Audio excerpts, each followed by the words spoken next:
کوشش کریں کہ سوال مختصر ہو اور زیادہ تمہیدوں پر وقت نہ خرچ ہو.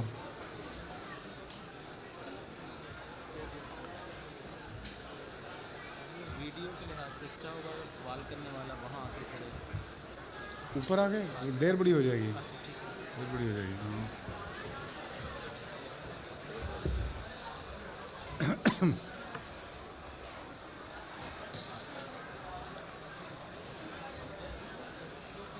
آگے کر دیں بے شک زیادہ اگر ویڈیو کے لحاظ سے قریب لے آئیں ادھر.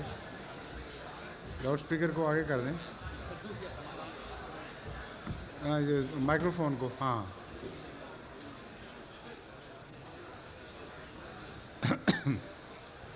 اچھا یہ شروع کریں پھر آپ کا کیا سوال ہے؟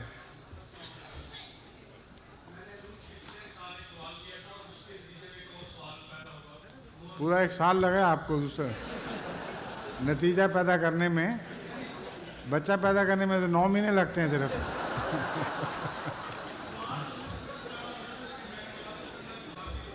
کیا؟ اچھا اگلے سال ہی کریں. ٹھیک ہے.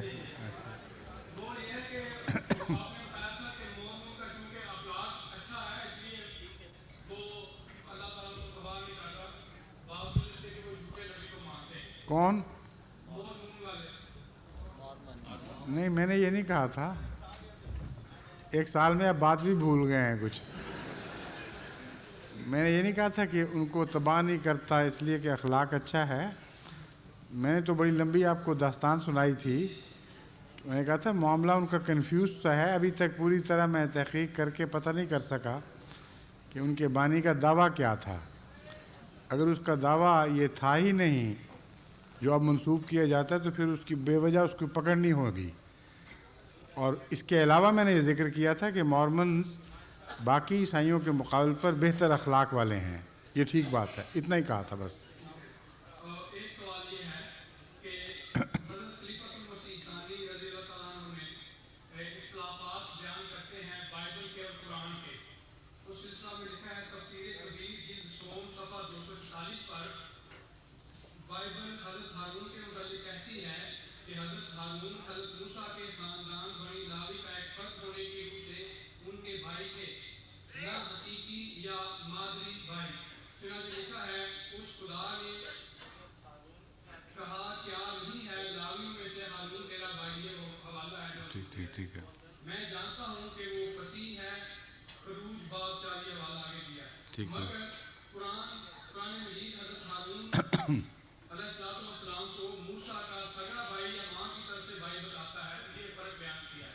لیکن بائبل کا ایک حوالہ جو ہے وہ بھی سگا ہی بھائی بیان کرتا ہے. لکھا ہے عمران نے اپنے باپ کی بہن یوکبت سے بیاہ کیا. اس عورت کے اس سے ہارون اور موسیٰ پیدا ہوئے. اس سے یہ پتہ چلتا ہے کہ بائبل بھی سگا بھائی کہتی ہے. نہیں دوسرے حوالے سے پتہ لگتا ہے کہ سگا بھائی نہیں ہے. تو بائبل کا اختلاف ہو گیا نا. بائبل سے اختلاف ہو گیا. یہ کہیں نا پھر حضرت مسلم موعود نے جو حوالہ دیا وہ بھی بائبل ہی کا ہے. اس لیے اس سے تو یہ ثابت ہوا کہ قرآن کریم کے بات درست ہے. جہاں بائبل نے قرآن سے اختلاف کیا ہے وہاں اس لیے غلط ہے کہ بائبل سے بھی اختلاف کیا ہے. سمجھ گئے ہیں؟ ہاں جی فرمائیے.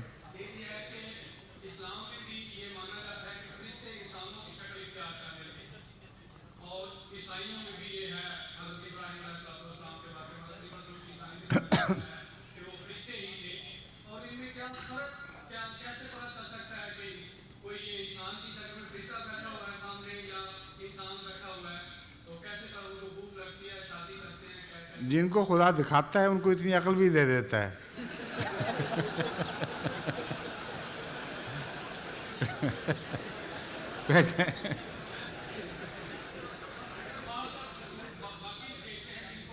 نہیں بے عقلوں کو نہیں دکھاتا.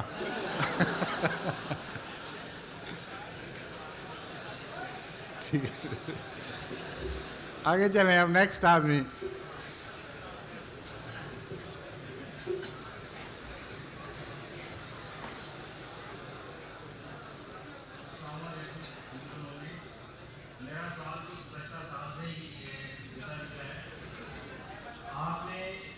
ایک سوال کے جواب میں فرمایا تھا کہ میاں بیوی اگر نماز پڑھے تو بیوی اقامت کہہ سکتی ہے، اگر باپ اور بیٹی یا بیٹا اور ماں نماز پڑھے تو اس صورت میں بیٹی اور والدہ کے لیے کیا حکم ہے؟ آیا وہ اقامت کہہ سکتی ہے؟ آپ کے اس سوال پر ایک شعر یاد آ گیا ہے اس زلف پہ پھبتی شب دیجور کی سوجھی، اندھے کو اندھیرے میں بہت دور کی سوجھی۔ میں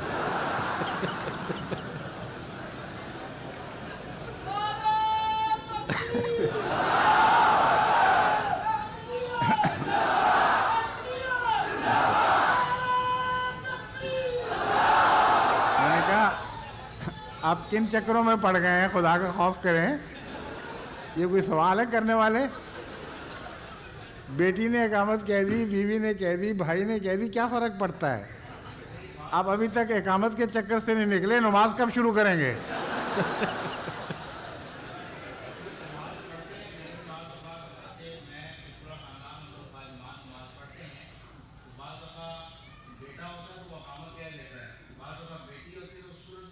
کوئی حرج نہیں، کوئی حرج نہیں، بالکل بالکل وہم نہ کریں، آپ کی نماز پکی ہو جاتی ہے ماشاءاللہ۔ جزاک اللہ۔ آگے میں نے کہا جو فرشتوں والا سوال تھا ان کا، اس کا ہلکا سا لطیف رنگ میں جواب دیا تھا، مگر بات یہ ہے کہ فرشتے جب انسان کی صورت میں دکھائے جاتے ہیں تو یہ مطلب ہرگز نہیں کہ فرشتوں کا باقاعدہ انسانوں کی طرح جسم بنتا ہے، بلکہ یہ کشفی نظارے ہوتے ہیں، اور کشفی نظاروں میں بعض دفعہ انسان پہچانتے ہیں، بعض دفعہ نہیں بھی پہچانتے۔ چنانچہ دو واقعات قرآن کریم میں ایسے ہیں جن سے پتہ چلتا ہے کہ اولو الالباب چوٹی کے بزرگ، ایک نبی اور ایک اور بزرگ خاتون کا ذکر ہے کہ وہ فرشتوں کو پہچان نہیں سکے پہلے، دو انبیاء کا متعلق۔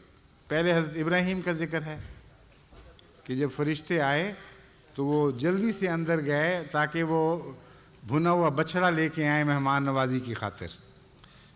جب انہوں نے کھانے سے انکار کیا تو تب ان کو پتہ چلا کہ یہ خدا کے فرشتے ہیں، انسان نہیں ہیں، ورنہ وہ کھانا کھا لیتے۔ حضرت لوط نے بھی نہیں پہچانا شروع میں۔ حضرت مریم نے جب فرشتے نے پیغام دیا کہ تو خدا تجھے بچہ دے گا تو آپ نے بھی نہیں پہچانا کہ یہ فرشتہ ہے، بلکہ اس سے استغفار کی، توبہ کی۔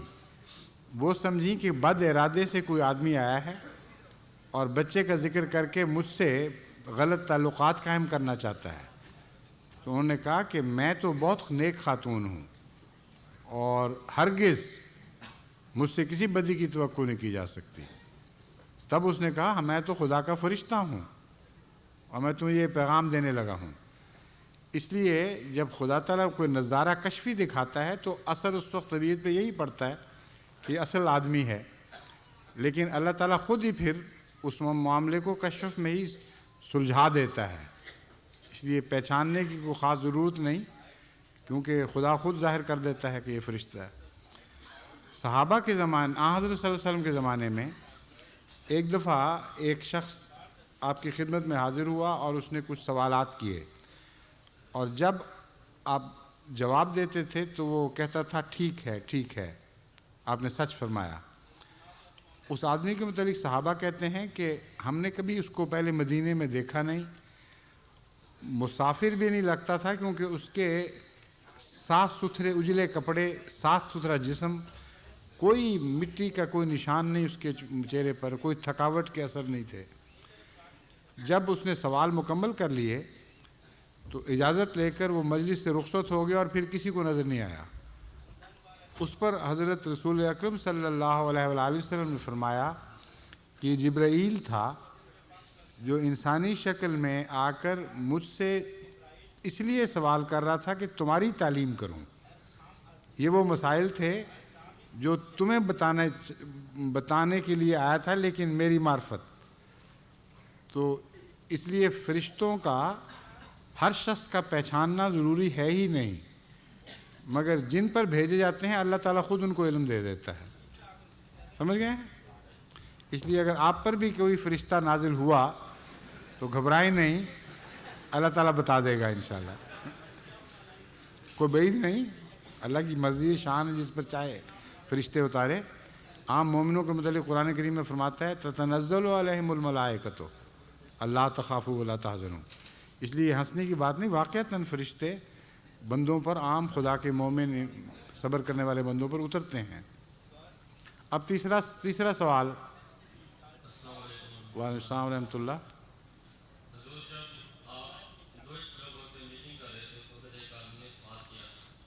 آپ دیکھ ادھر رہے ہیں، باتیں مجھ سے کر رہے ہیں، کیا بات ہے؟ تصویر کھنچوانے کے لیے؟ اچھا آپ نے ہدایت دی ہے۔ میں نے کہا اس طرح نہ کریں، آکورڈ سا لگتا ہے، کچھ ایسا نقشہ کھینچیں بین سا، کچھ میرے رہیں کچھ ویڈیو کے رہیں۔ یہ ٹھیک ہے، ہاں اب ٹھیک ہے۔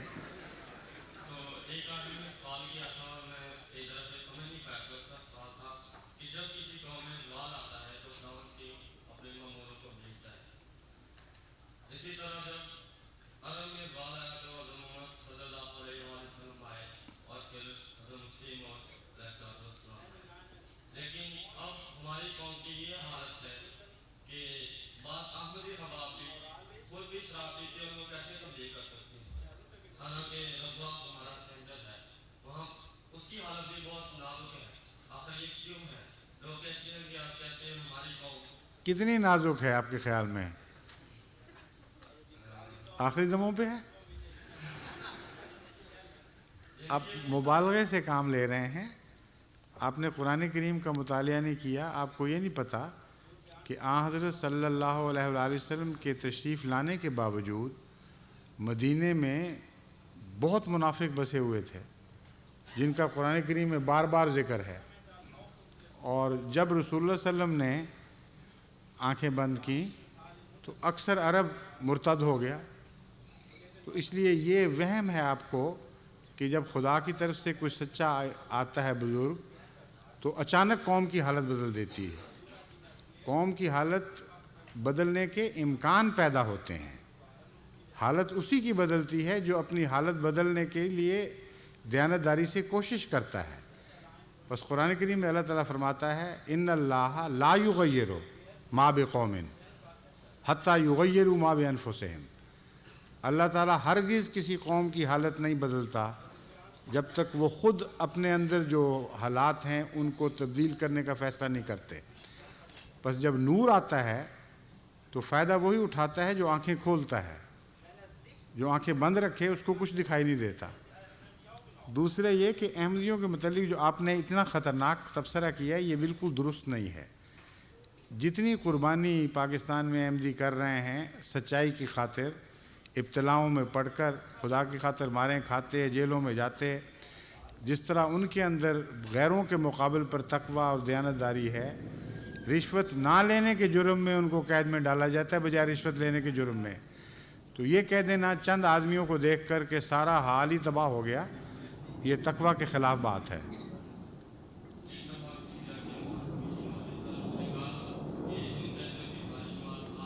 بس میں نے آپ سے کہہ دیا، بس کافی ہو گئی ہے، جزاک اللہ۔ نہیں دوسرا سوال ہے ہی کوئی نہیں، دوسرا سوال اگلا آدمی کرے گا۔ شکریہ۔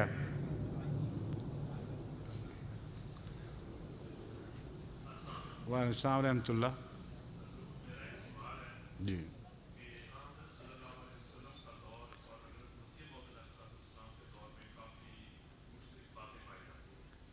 نہیں، دور ہی ایک ہے، صرف رسول اللہ صلی اللہ علیہ وسلم کا دور ہے، قیامت تک حضرت صلی اللہ علیہ وسلم کا دور ہے۔ اس دور میں، ہاں اس دور کے اندر زمانہ حضرت مسیح موعود علیہ الصلوۃ والسلام کے وقت سے مسیحیت کا زمانہ بھی شروع ہو جاتا ہے، لیکن دونوں کو کاٹا نہیں جا سکتا۔ مسلسل قیامت تک حضرت محمد رسول اللہ صلی اللہ علیہ وسلم کا دور رہے گا، اس کے اندر زمانے کے ٹکڑے ہیں کچھ، اس طرح بات کریں۔ جی اس کافی کیا مطلب؟ سب کچھ مشترک ہونا چاہیے۔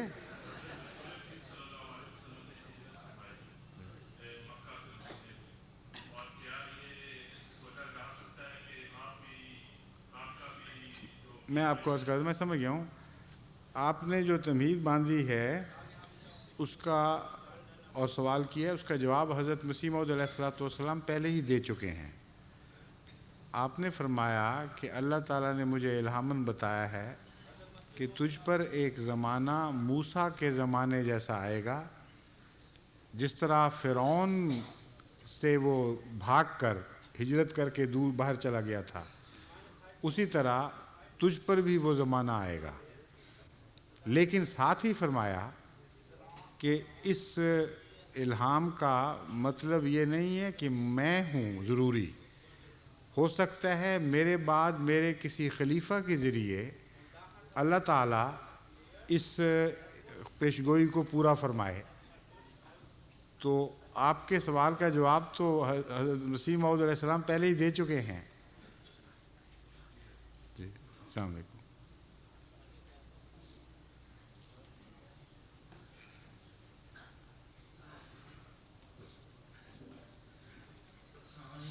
वालेकुम सलाम रहमतुल्लाह।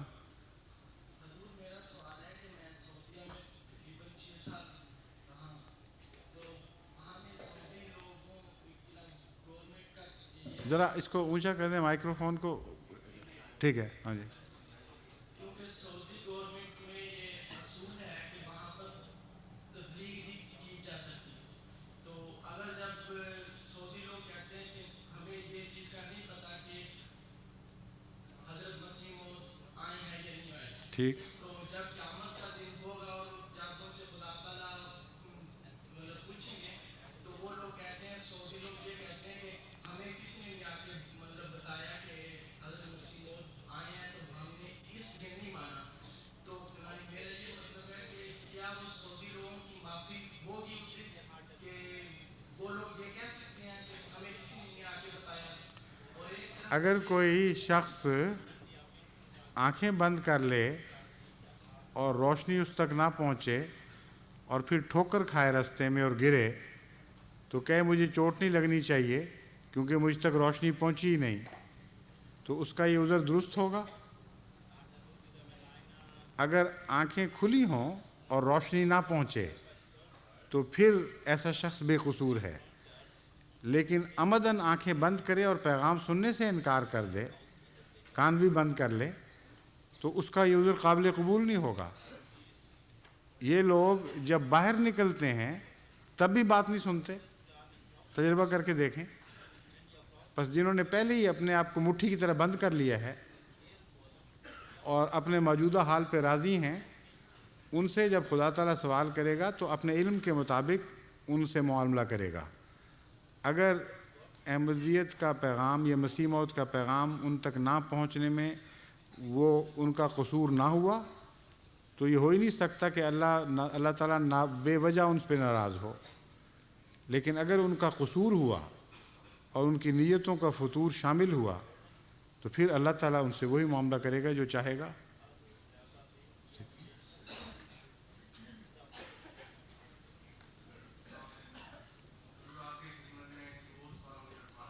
जी फरमाइए।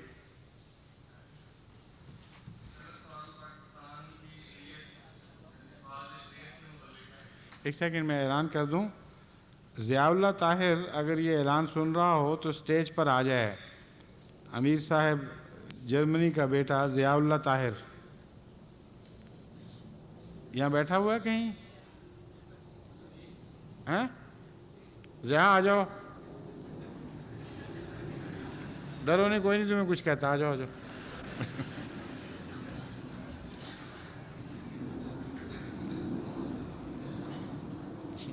चलें जी, आप बताइए।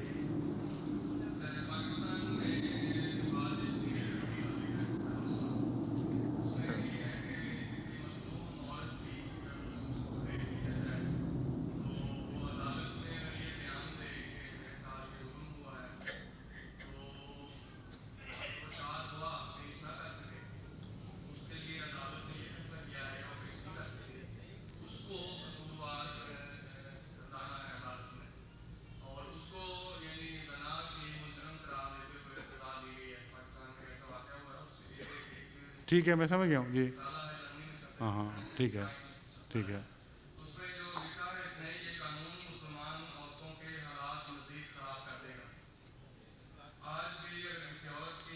नहीं नहीं, मैं बात समझता हूँ, इसकी तफसील की ज़रूरत नहीं है। पूछना क्या चाहते हैं?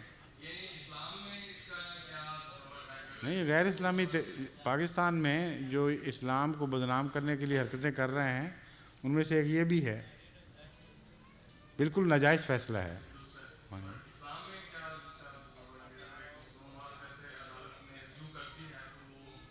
अदालत फ़ैसला करेगी हालात के मुताबिक। जब तक हालात वाज़ेह न हो, मैं किस तरह जवाब दे दूँ? अदालत को हुक्म है इस्लाम का कि इंसाफ से फ़ैसला करो, अक्ल से काम लो, कुरेदो मामलात को और सच्चाई को तलाश करके उसके मुताबिक फ़ैसला दो। बस कोई दो टोक फ़ैसला हो ही नहीं सकता। हर एक के हालात का जायज़ा लेने के बाद फ़ैसला होगा। जी, अगला सवाल। जी,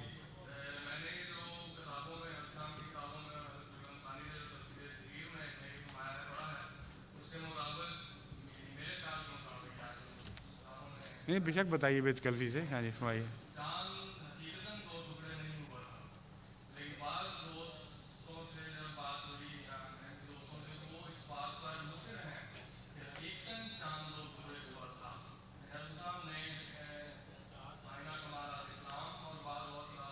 हाँ जी,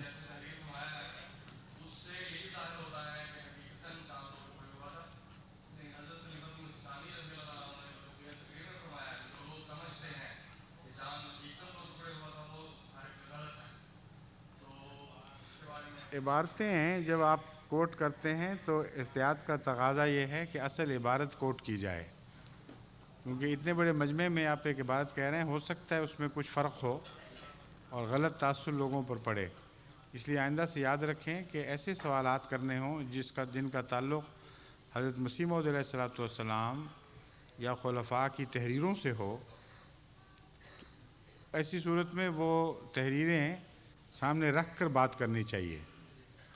जहाँ तक शक़ुल क़मर का ताल्लुक़ है, हज़रत मसीह मौऊद अलैहिस्सलाम की बाज़ तहरीरों में से ये तासुर होता है कि वाक़अतन दो टुकड़े हुआ, लेकिन ये पढ़ने वाले की कम फहमी है जो ये नतीजा निकाले कि आपने ये फ़रमाया है कि हो गया था दो टुकड़े।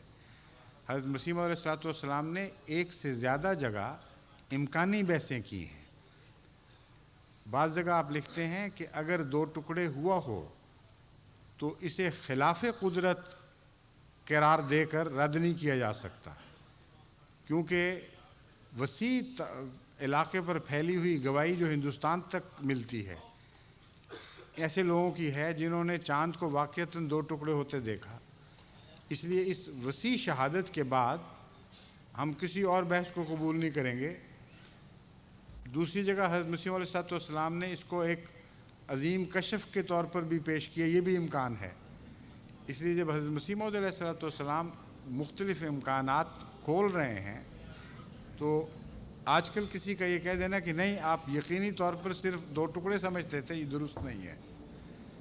हज़रत मुस्लिम माऊद ने जो इन इम्कानात में से एक को अख़ज़ कर लिया और एक को कबूल नहीं किया, उसकी वजह ज़्यादातर ये थी कि आपका यूरोपियन एतराज़ात का सामना था आपको, और आपके इल्म में ये बात लाई गई कि जो ज़माना बयान किया जाता है इस ज़माने की चाँद की तारीख़ के मुताबिक कोई वाक़या चाँद के फटने का नहीं हुआ, यानी साइंटिफिक गवाही के तौर पर।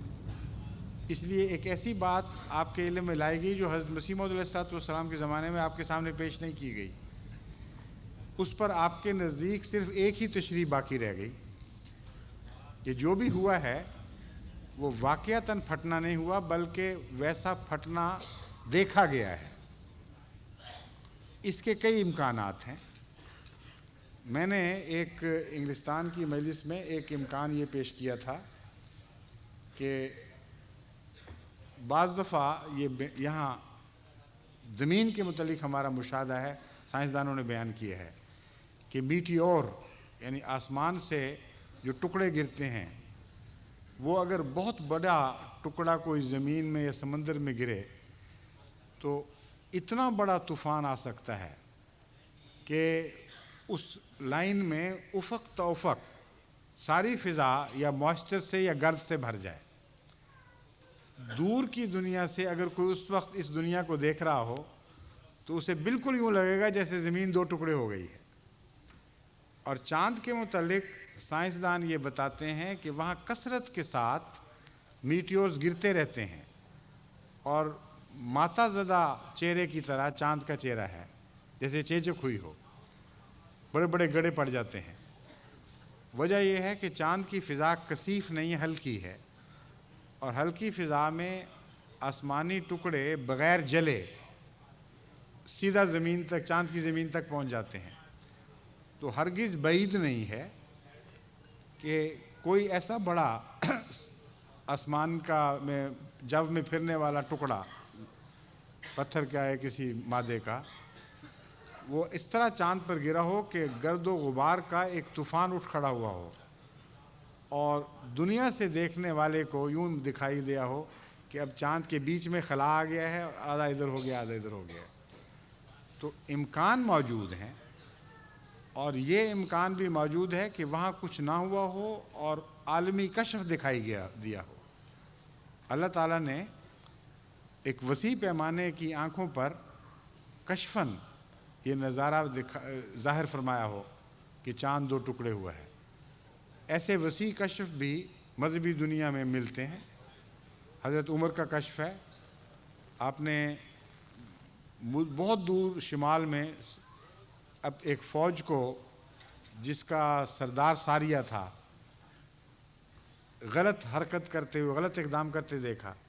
आपने आवाज़ दी, खुतबा पढ़ाते देते वक्त जुमे के वक्त था, या सारियत अल जबल, या सारियत अल जबल, ए सारिया पहाड़ की तरफ हट जाओ वरना तुम नुकसान उठाओगे।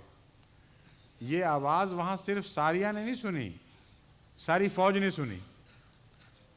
और यहाँ भी सहाबा ने जो आप बैठे खुतबा सुन रहे थे, उन्होंने हज़रत उमर को देखा कि कह रहे हैं या सारियत अल जबल, या सारियत अल जबल।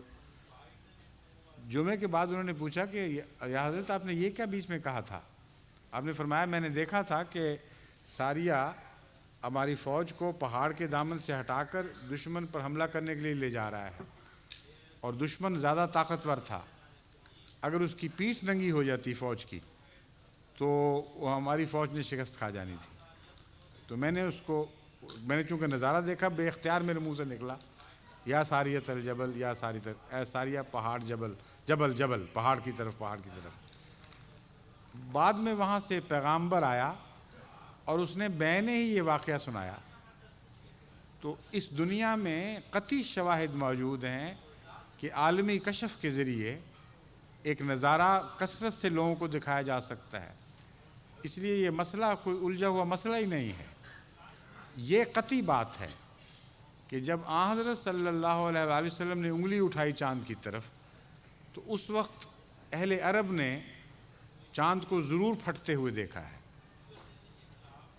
क्या सबूत है इसका? इसका सबसे बड़ा सबूत ये है कि मुस्तशरिकीन यानी गैर मुस्लिम इस्लाम पर तहकीक करने वाले इस बात पर मुत्तफ़िक़ हैं कि कुरान करीम में अगर किसी वाक़या का बयान हुआ हो जो उस ज़माने से ताल्लुक़ रखता हो तो यकीनन सच्चा है, वरना सारे मुसलमान रसूलुल्लाह सल्लल्लाहु अलैहि वसल्लम को नाउज़ुबिल्लाह झूठा समझ के पीछे साथ छोड़ देते, और सारे अरब ताना देते कि हमारी आँखों के सामने तुमने एक फ़र्ज़ी किस्सा बना लिया है।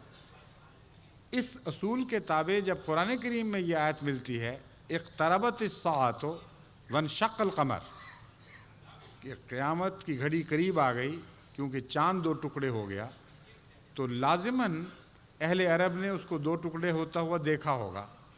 बस इससे क्या बहस है, क्या फ़र्क पड़ता है? कशफ था, वाक़ियतन फटा, या फटता हुआ दिखाई दिया, या टुकड़ा आ गया था कोई गर्द का, या कोई ज़लज़ला आ गया था, ये सारी इमैटीरियल बातें हैं। बुनियादी बात यही है कि इस आयत की रोशनी में दुनिया को ये तस्लीम करना पड़ेगा कि कुछ ना कुछ हुआ था जिसके नतीजे में चाँद को लोगों ने दो नीम होते हुए देखा था। समझ गए?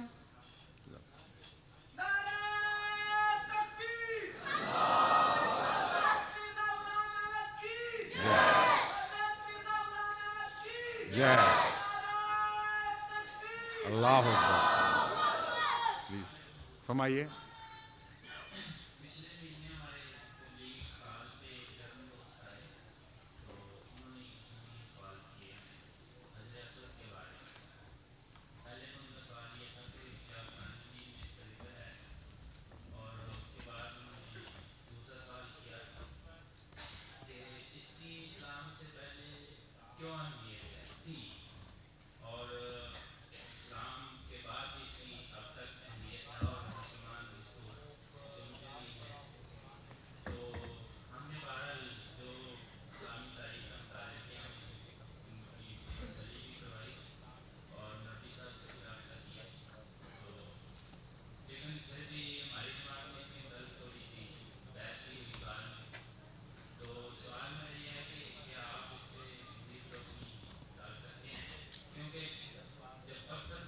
नहीं, मैं बात सुन गया हूँ आपकी।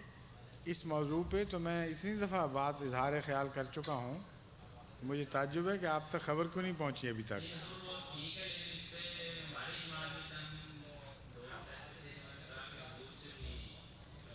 मैंने ही बताया है कि मैं खुद कई दफ़ा इस मौजू पे रोशनी डाल चुका हूँ, आपकी जमात तक खबर नहीं पहुँची। इस पर एक लोगों की थकावट दूर करने के लतीफ़ा सुना दूँ। एक दफ़ा अफ़गानिस्तान के ऐसे इलाके से एक आदमी पेशावर आया जहाँ शियाइज़म का कोई वजूद नहीं था, कभी उसने सारी उम्र मातम होते नहीं देखा था, ताज़िया का मातम वगैरह। इत्तेफाक से उस दिन शिया ताज़िया कर रहे थे और जिस तरह दस्तूर है पाकिस्तान में, वो छाती पीट रहे थे और बहुत बड़ा जुलूस था।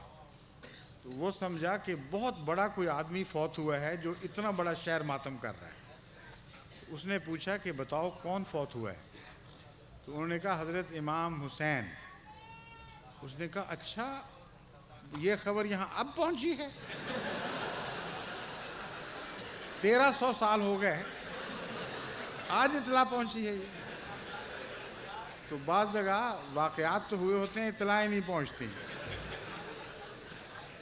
अब मैं मुख्तसरन बता देता हूँ।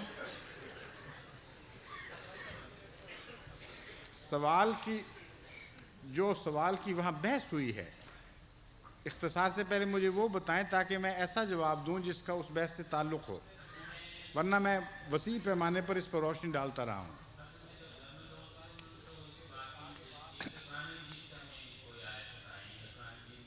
वो उसमें तो बहस का सवाल ही नहीं। कुरान करीम में कोई जिक्र नहीं मिलता, हज़रत असवद का कोई नाम नहीं मिलता।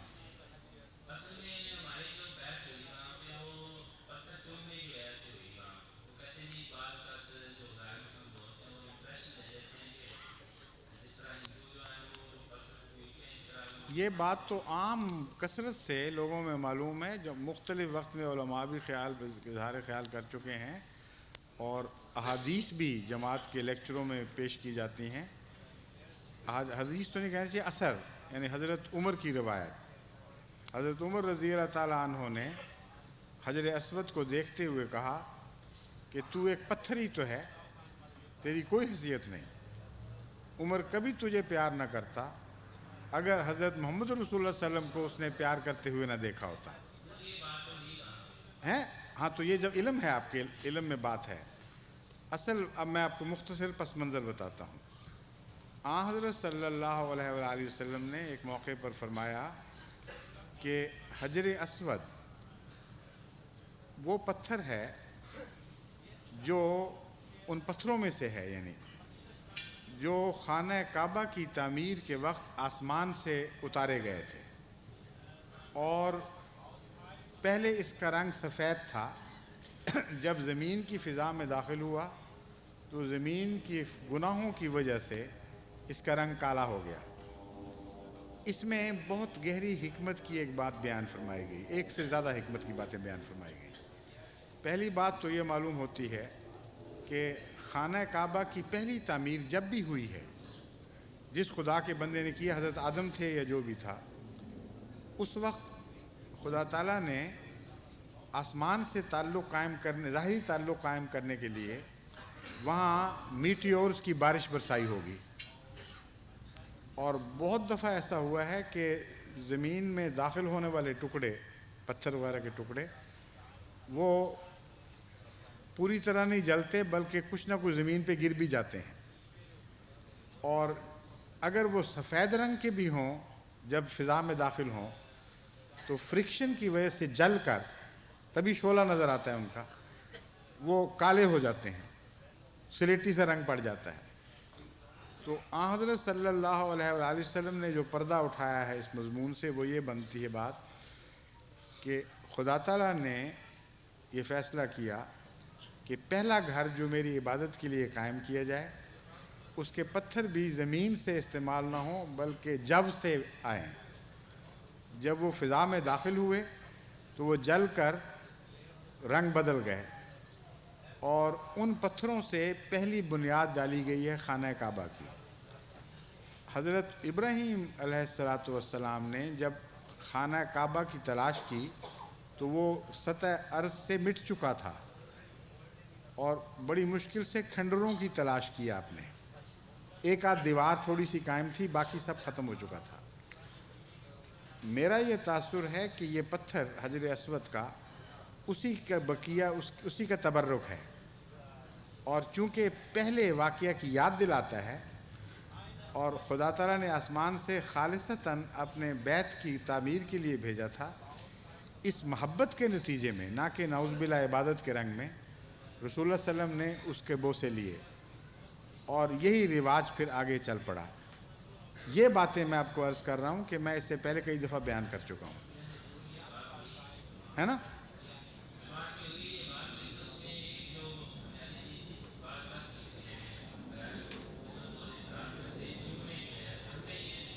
نہیں چومنے کی، وہ جس سے محبت کرتے ہیں اس کی تصویر چوم لیتے ہیں، اس کے کپڑے چوم لیتے ہیں، وہ شرک نہیں ہوتا، اور خدا کا اتارا ہوا پتھر اگر چوم لے تو وہ شرک بن جاتا ہے۔ یہ جاہلانہ بات ہے، محض محبت کا اظہار ہے۔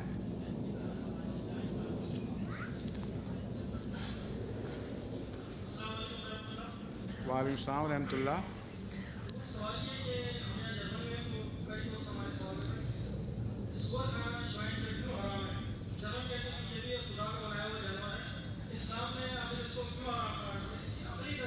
خدا کا بنائے ہوئے تو وہ کیڑے بھی ہیں جو گو کے اندر پھرتے ہیں،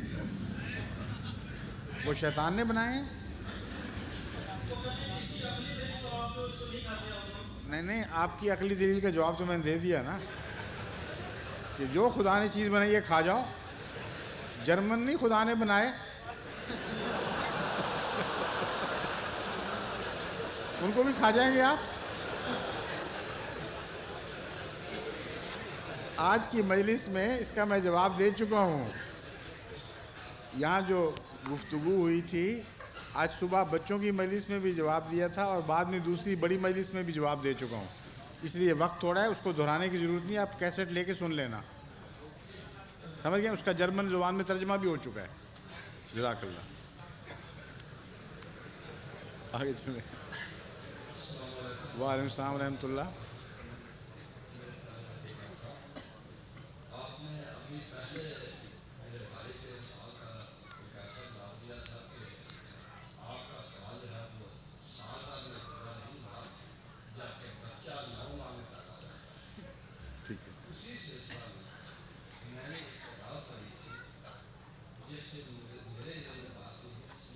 کیا ہوا تھا جس سے؟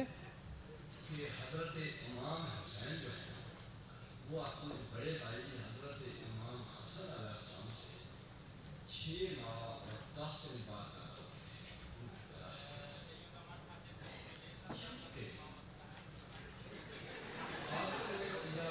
اکثر گانے کو میرے کو معلوم ہوگا کہ جب اس بیوی کے پہلا بچہ پیدا ہوا اس کی عدت 40 دن کم از کم،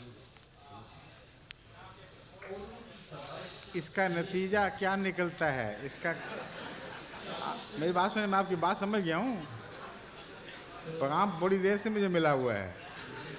میں آپ کو یہ توجہ دلانا چاہتا ہوں کہ آپ جو دلیل دے رہے ہیں اس کا نتیجہ یہ نکلتا ہے کہ جو روایت آپ تک پہنچی ہے غلط ہے، اس کے سوا کوئی نتیجہ نہیں نکلتا، بس بالکل ٹھیک ہے۔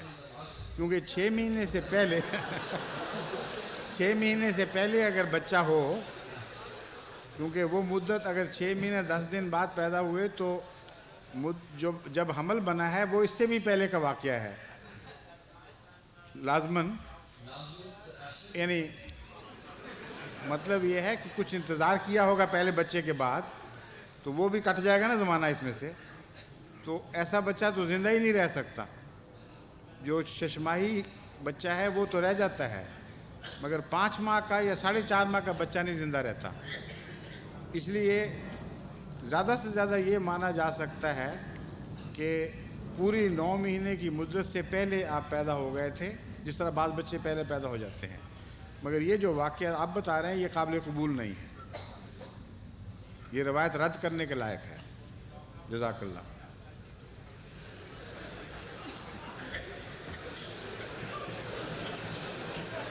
वही जी वही।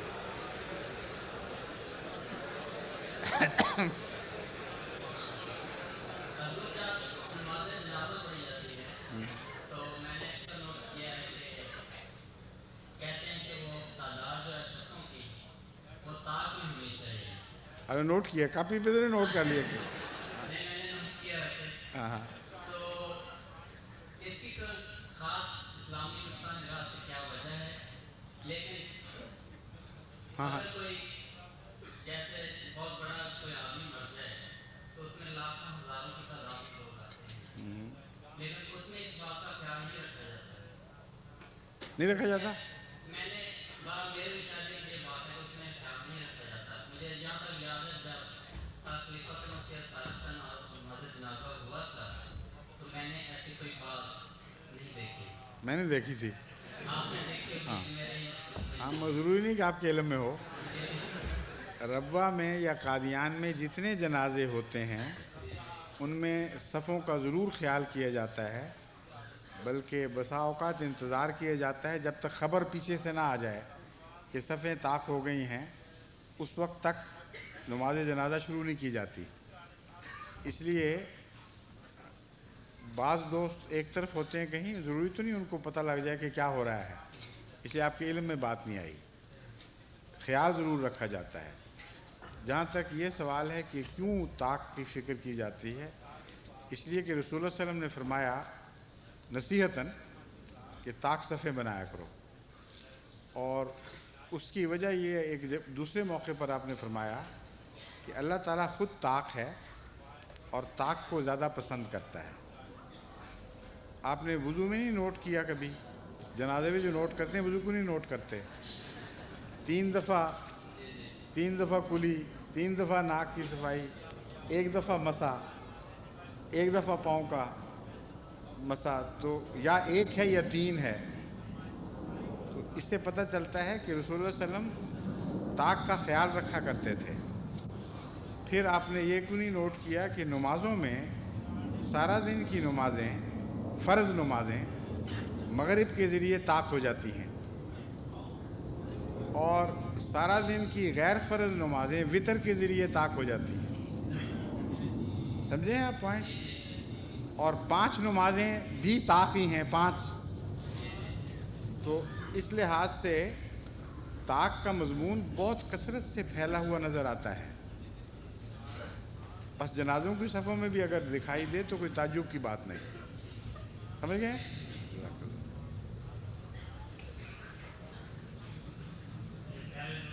जी फरमाइए।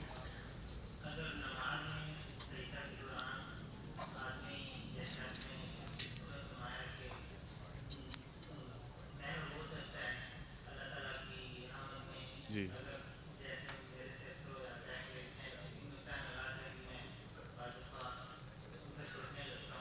क्या कहते हैं?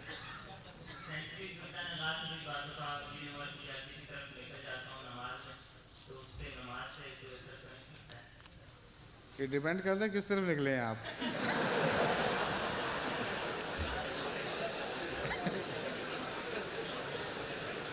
अगर तो खुदा की तरफ ही निकले फिर कोई फ़र्क नहीं पड़ता। अगर दुनिया की तरफ निकल गए हैं तो फिर तो फ़र्क पड़ेगा उस सोच से। क्या?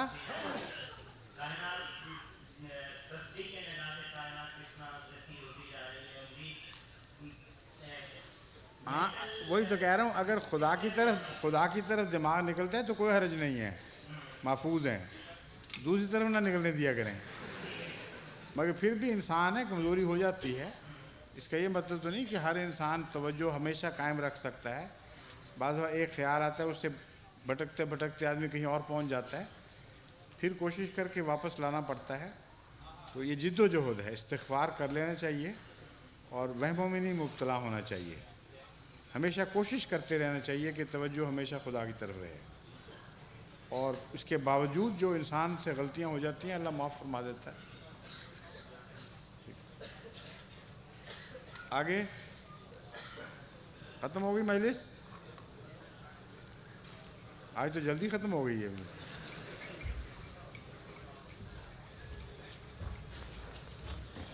ہیں آپ کہاں سے نکلا ہیں؟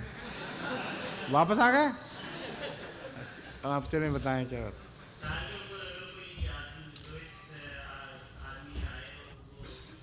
کیا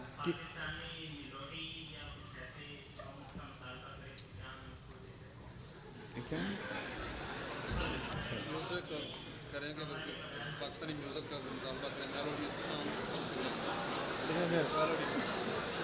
پاکستانی میوزک کا کون مطالبہ کرے؟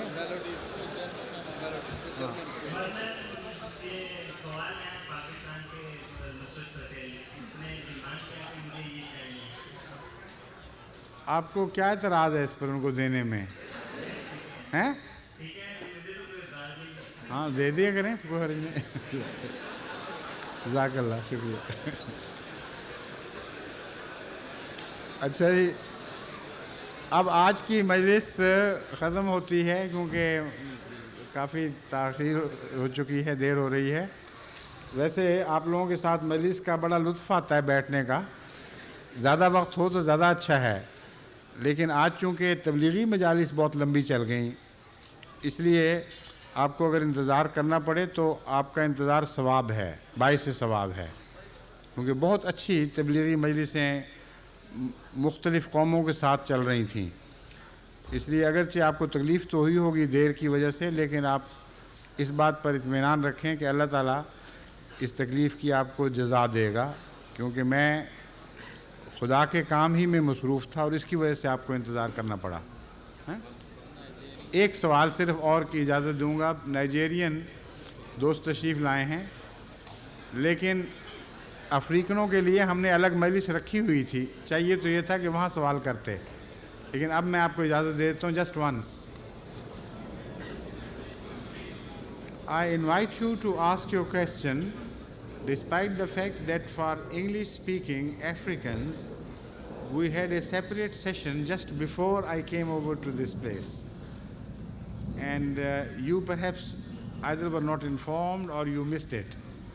But now for once I'll give you permission to ask a question. Please.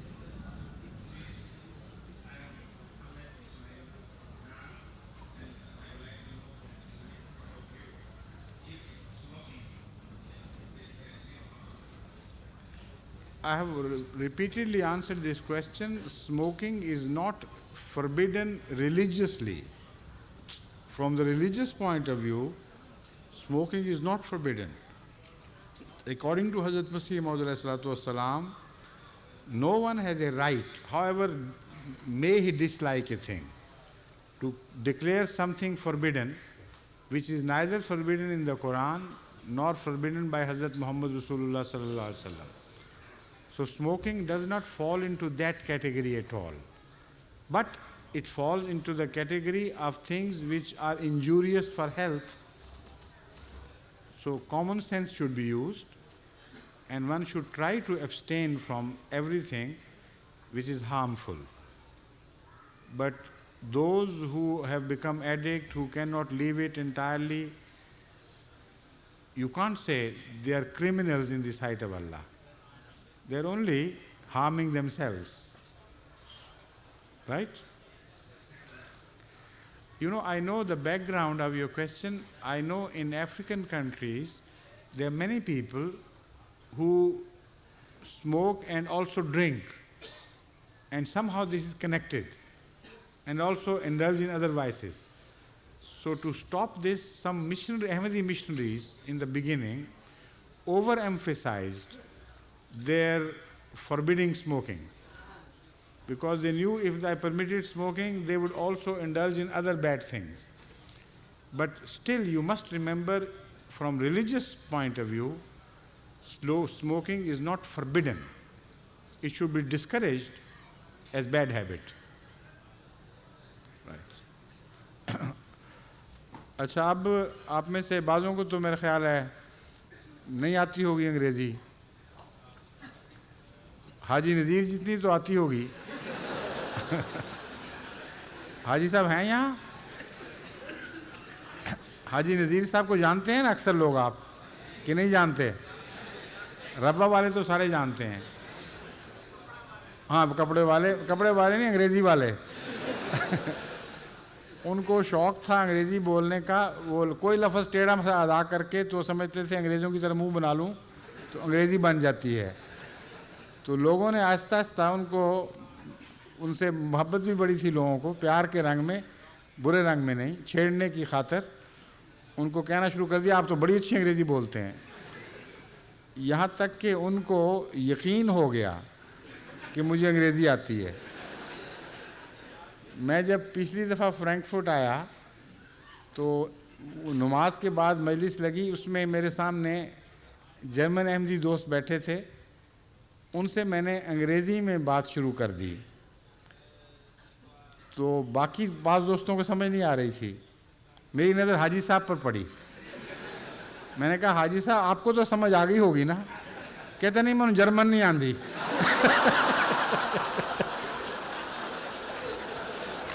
अच्छा, अस्सलाम वालेकुम।